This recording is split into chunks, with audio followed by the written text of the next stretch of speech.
BJP বলেছে NRC CA করে তাড়িয়ে দেবো, আর মমতা ব্যানার্জির দলেরা কি বলেছিল যে তাড়াতে পারবে না, আমরা আছি।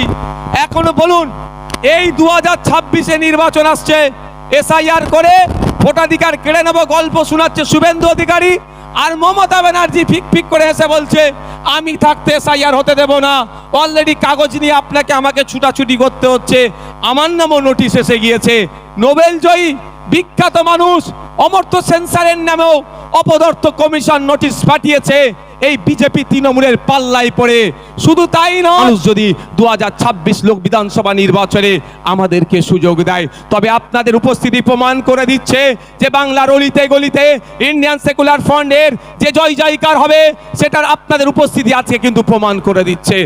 আপনারা মাঠে যারা আছেন, আপনারা হয়তো বাইরে যেতে পারছেন না, আমি তো একটার পরে এখানে এসেছি, আমি বাইরের অবস্থাটাও একটু ঘুরে ঘুরে দেখছিলাম। আপনারা এখানে যে রকম মানুষ আছেন, এর কয়েক গুণ বেশি মানুষ বাইরে শুধু ঘুরছে, জায়গা পাচ্ছে না বলে। আপনাদের ঘোষণা অনুযায়ী আমি গত বছর ঘোষণা দিয়েছিলাম, আমরা বলেছিলাম আমরা চেষ্টা করব কলকাতায় ব্রিগেডে করা, কিন্তু আমরা যখন অ্যাপ্লিকেশন করেছি আমাদেরকে জানানো হয়েছে এই সময় এই আর্মিদের কোনো একটা ট্রেনিং চলছে, সেই মার্চ মাস পর্যন্ত ব্রিগেড ময়দান দেওয়া যাবে না। সুতরাং আমরা সেখানে ওই জন্য বুক করতে পারিনি, ফলে আমরা এখানে বুক করেছি। তবে আপনারা সাথ দিলে শুধু ভাঙড় থেকে নয়, রাজ্যের বিভিন্ন প্রান্ত থেকে 2026 বিধানসভায় ডবল ডিজিটের বিধায়ক ইন্ডিয়ান সেকুলার फ्रंट पाচ্ছে। তারপরে আমরা आशा করব এবং आर्मीদের ट्रेनिंग को मिलना चाहिए, लेकिन ऑफिशियल ये लोग 22% दलित को जॉब दे रहा है, लेकिन उसमें से 3% असली दलित नहीं है। फेक सर्टिफिकेट डाल के दलित का जहाँ के ये सरकार छीनना चाहते हैं। हम लोग का लड़ाई है 22% असली जो दलित है उनको जॉब मिले, वही लड़ाई हम लोगों का है। यहाँ पे 6% रिजर्वेशन है एसटी कम्युनिटी के लिए। दुख की बात है बंगाल में 1 करोड़ आदिवासी नहीं है, लेकिन 1.5 करोड़ एसटी सर्टिफिकेट प्रोवाइड किया गया है। इसका मतलब यही होता है जे 6% जो है, जब उसमें से असली जो जो आदिवासी है उनको नहीं मिल रहा है, उसको छोड़ के जो नॉन आदिवासी है के जो संरक्षण है, जो रिजर्वेशन है, उसमें से वो लोग खा जा रहे हैं। तो हमारा मंच इस दिन आज यहाँ से ऐलान करना चाहते हैं, अगर हम लोग सत्ते में आएंगे 22% जो दलित के लिए जॉब है रिजर्वेशन उनको सही से मिलेगा, 6% जो आदिवासी के हैं वो मिलेगा। साथ में रंगनाथ मिश्रा जी का जो कमीशन है बैकवर्ड क्लास का, जो माइनॉरिटी मुस्लिम है उनका जो 10% देने के लिए बोला है, हम लोग देंगे। 100টা চাকরি হলে 10টা অনগ্রসর মুসলমান চাকরি পাবে, 22টা দলিত চাকরি পাবে, 6 জন আদিবাসী পাবে প্রকৃত। এর ব্যবস্থা আমরা করব যদি 2026 সালে আমাদেরকে নিয়ে আসা হয়, আমরা করব। আমরা এই মঞ্চ থেকে কি বলছি, আমাদের অধিকার পরিযায়ী শ্রমিকের অধিকার, inter state migrant labours act 1979 কেন্দ্র সরকারের আইন, এই মাইগ্রেন্ট লেবারদের এই যারা নানান রকম অত্যাচার অনাচার হচ্ছে এইগুলো বন্ধের জন্য। কিন্তু দুর্ভাগ্য আজকে এখানে যারা উপস্থিত হয়েছেন, মুর্শিদাবাদ, মালদা, দিনাজপুর রাজ্যের বিভিন্ন জায়গা থেকে এসেছেন, যাদের অনেকের বাড়ির লেবার ছেলেরা মাইগ্রেন্ট লেবার হয়ে ভিন্ন রাজ্যে কাজ করছেন, আপনাদেরকে জানানো হয়নি interstate migrant labour act 1979টা কি। ওখানে প্রত্যেকটা যে মাইগ্রেন্ট লেবার আছে তার অধিকার সুরক্ষিত আছে, কিন্তু দুর্ভাগ্য আমাদের ওই আইন বইয়ের পাতাতে সুরক্ষিত আছে, বাস্তবে কিন্তু আমার শ্রমিকরা সুরক্ষিত নয়। তাই আপনাদের বলবো, যদি আপনারা আমাদেরকে সুযোগ দেন 2026-এর জন্য, শুধু আপনারা নয়, আপনারা আজকে বাড়ি যাবেন, বাড়ি গিয়ে মহল্লাতে, ক্লাবে, মাঠে, ময়দানে, হাটে বাজারে, যে বাসে ঘাটে যেখানেই যাবেন, একটাই কথা যে আইএসএফ কে এবার সুযোগ দেওয়া হোক।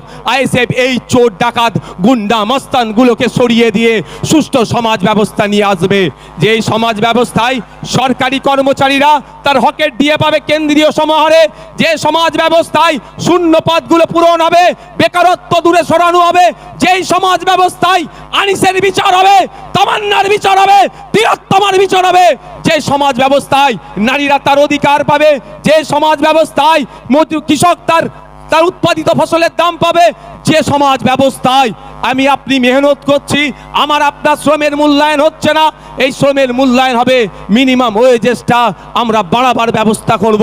যে এই সমাজ ব্যবস্থায় নারীদের হাতে শুধু 1000-1200 টাকা তুলে দেওয়া নয়, নারীদেরকে ক্ষমতায়ন করতে গেলে আমরা মনে করি কম করে 5000 টাকার ব্যবস্থা করতে হবে।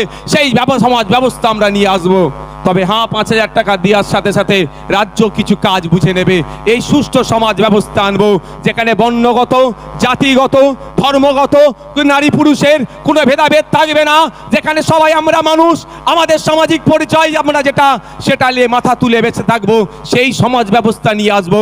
বাংলার মানুষ যদি 2026 লোক বিধানসভা নির্বাচনে আমাদেরকে সুযোগ দেয়, তবে আপনাদের উপস্থিতি প্রমাণ করে দিচ্ছে যে বাংলার অলিতে গলিতে ইন্ডিয়ান সেকুলার ফ্রন্টের যে জয় জয়কার হবে সেটার আপনাদের উপস্থিতি আজকে কিন্তু প্রমাণ করে দিচ্ছে। আপনারা মাঠে যারা আছেন, আপনারা হয়তো বাইরে যেতে পারছেন না, আমি তো একটার পরে এখানে এসেছি, আমি বাইরের অবস্থাটাও একটু ঘুরে ঘুরে দেখছিলাম। আপনারা এখানে যে রকম মানুষ আছেন এর কয়েক গুণ বেশি মানুষ বাইরে শুধু ঘুরছে, জায়গা পাচ্ছে না বলে। আপনাদের ঘোষণা অনুযায়ী আমি গত বছর ঘোষণা দিয়েছিলাম, আমরা বলেছিলাম আমরা চেষ্টা করব কলকাতায় ব্রিগেডে করা, কিন্তু আমরা যখন অ্যাপ্লিকেশন করেছি আমাদেরকে জানানো হয়েছে এই সময় এই আর্মিদের কোনো একটা ট্রেনিং চলছে, সেই মার্চ মাস পর্যন্ত ব্রিগেড ময়দান দেওয়া যাবে না। সুতরাং আমরা সেখানে ওই জন্য বুক করতে পারিনি, ফলে আমরা এখানে বুক করেছি। তবে আপনারা সাথ দিলে শুধু ভাঙড় থেকে নয়, রাজ্যের বিভিন্ন প্রান্ত থেকে 2026 বিধানসভায় ডবল ডিজিটের বিধায়ক ইন্ডিয়ান সেকুলার ফ্রন্ট পাচ্ছে। তারপরে আমরা আশা করব এবং আর্মিদের ট্রেনিং কখন আছে সেটাও প্রয়োজনে দেখে নেব। তার ট্রেনিংয়ের ফাঁকে বা ট্রেনিংয়ের পরেই আপনাদের সাথ নিয়ে আবার আপনাদেরকে নিয়ে কলকাতায় আমরা ব্রিগেড ময়দান ভরাবো অধিকারের জন্য। বন্ধুগণ, আজকের এই অধিকার সবাই বিভিন্ন বিষয় ছিল, অনেকে চর্চা করেছে। আমি টু দা পয়েন্ট এসআইআর নিয়ে একটু বলতে চাই। আপনারা কারা শুনতে চান একটু হাত তুলে দেখান তো, এটা হাতটা তুলে রাখুন, হাতটা একটু তুলে রাখবেন। অসুবিধা হচ্ছে না তো কারো? অসুবিধা হচ্ছে না তো?